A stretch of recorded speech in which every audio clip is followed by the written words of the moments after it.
सिकंदरपुर के मारवाड़ी मैदान में भाजपा की ओर से झारखंड सरकार के भ्रष्टाचार के विरोध विशाल जनसभा का आयोजन हुआ। इस जनसभा में हजारों की संख्या में लोग शामिल हुए। वहीं मौके पर मौजूद भाजपा प्रदेश अध्यक्ष बाबूलाल मरांडी ने कांग्रेस का साथ छोड़कर आए कई नेताओं को भारतीय जनता पार्टी की सदस्यता ग्रहण कराई। इस अवसर पर उन्होंने कहा कि भारत को यदि विकसित राष्ट्र बनाना है तो फिर एक बार नरेंद्र मोदी को वापस लाना होगा। उन्होंने नरेंद्र मोदी को तीसरी बार प्रधानमंत्री बनाने का आह्वान किया। वहीं बाबूलाल ने झारखंड के मुख्यमंत्री चंपई सोरेन से आग्रह करते हुए कहा कि वे राज्य को भ्रष्टाचार और बिचौलियों से मुक्त दिलाएं, अन्यथा उन्हें भी गंभीर परिणाम भुगतने पड़ सकते हैं।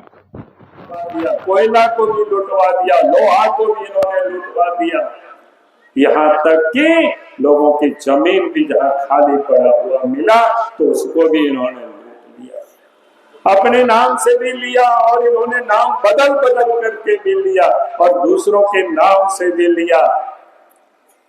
यानी काली कमाई का पैसा को किस प्रकार से इन्होंने इन्वेस्ट किया, उसका उदाहरण तो हेमंत सोरेन से अच्छा दूसरा कोई नहीं जानता।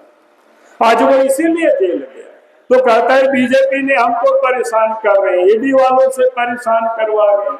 हम तो कहते हैं इस परिवार का वही अतीत रहा। याद करिए शिबू सोरेन का 1991-92 में उन्होंने नरसिंह राव की सरकार को बचाने में पैसा लिया था। उस समय तो अमित शाह जी नहीं थे, उस समय तो नरेंद्र मोदी जी नहीं थे केंद्र में, उस समय तो सरकार कांग्रेस पार्टी की थी और कांग्रेस पार्टी की सरकार को, नरसिंह राव जी की सरकार को बचाने में पैसा दिया और पकड़े गए तो कांग्रेस की सरकार ने ही, उसी की सरकार में सीबीआई ने पकड़ करके शिबू सोरेन एंड और कंपनी को तिहाड़ जेल में बंद कर दिया। हम कहते हेमंत सोरेन जी बताओ क्यों जेल में पिताजी बंद थे उस समय? उस समय कहाँ नरेंद्र मोदी थे, कहाँ अमित शाह थे? राजनीतिक क्षेत्र पर तो देश के लोग जानते भी नहीं थे, ना वो एमएलए थे ना कोई एमपी थे। तो आप गलत करोगे तो जेल तो जाना पड़ेगा।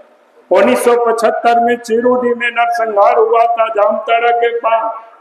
शिबू सोरेन उस नरसंहार में स्कॉन्डर थे, भागे हुए थे।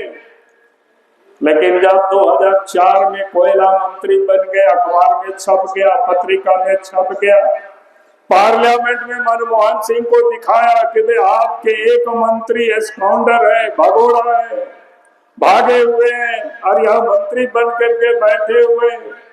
शिबू सोरेन पार्लियामेंट से ऐसा भागे कि एक दिन गायब रहे और इतने पुलिस ने पकड़ा तो फिर वो जामताड़ा दुमका की जेल में वो बंद रहे। मंत्री पद से उनको त्याग पत्र देना पड़ा। उस समय दिल्ली में कोई बीजेपी की सरकार नहीं थी, कोई अमित शाह नरेंद्र मोदी जी की सरकार नहीं थी। तो आप जब बात करोगे, गड़बड़ करोगे, चाहे सरकार जिस किसी की भी होगी तो जेल तो आपको जाना ही पड़ेगा। बगल के बिहार में लालू यादव फॉर्डर स्कीम हुआ था, उस समय कोई बीजेपी की सरकार केंद्र में नहीं थे। देवेगौड़ा को प्रधानमंत्री लालू यादव ने ही बनाया था। तो भी साहब यहाँ बैठे हुए इनको अच्छी तरह से याद होगा। लेकिन उनको क्या हुआ, मुख्यमंत्री पद से उनको भी रिजाइन देना पड़ा और रिजाइन दे करके उनकी गिरफ्तारी हुई और ब्योर जेल उनको जाना पड़ा। लालू यादव को भी आज तक सजा हुई तो कभी जेल में रहते हैं, कभी बेल पर रहते हैं। उनकी सरकार उसके बाद कांग्रेस की लंबी समय तक सरकार हुई।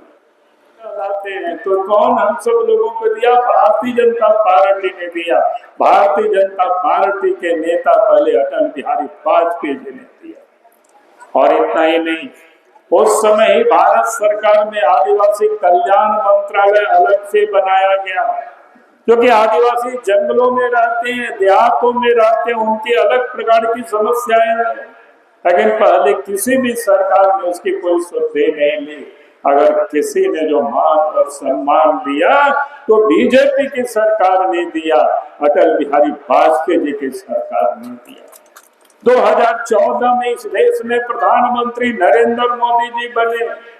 अब देखिए नरेंद्र मोदी जी देश के प्रधानमंत्री बने तो उन्होंने राजनीतिक रोग से क्या किया, इस देश के आदिवासी भाई बहनों को 8 मंत्रिमंडल में जगह दिया।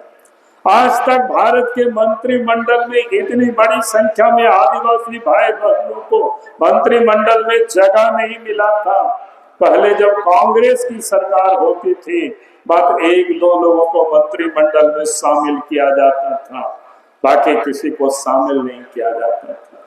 लेकिन देश के बीजेपी की सरकार ने, मोदी जी की सरकार ने कहा कि इस देश में आदिवासियों की आजाद भारत में आबादी का आज पे 10% है, तो हमें उसी अनुपात में ही सरकार में भी मंत्रिमंडल में जगह मिला आदिवासी भाई बहनों को। तो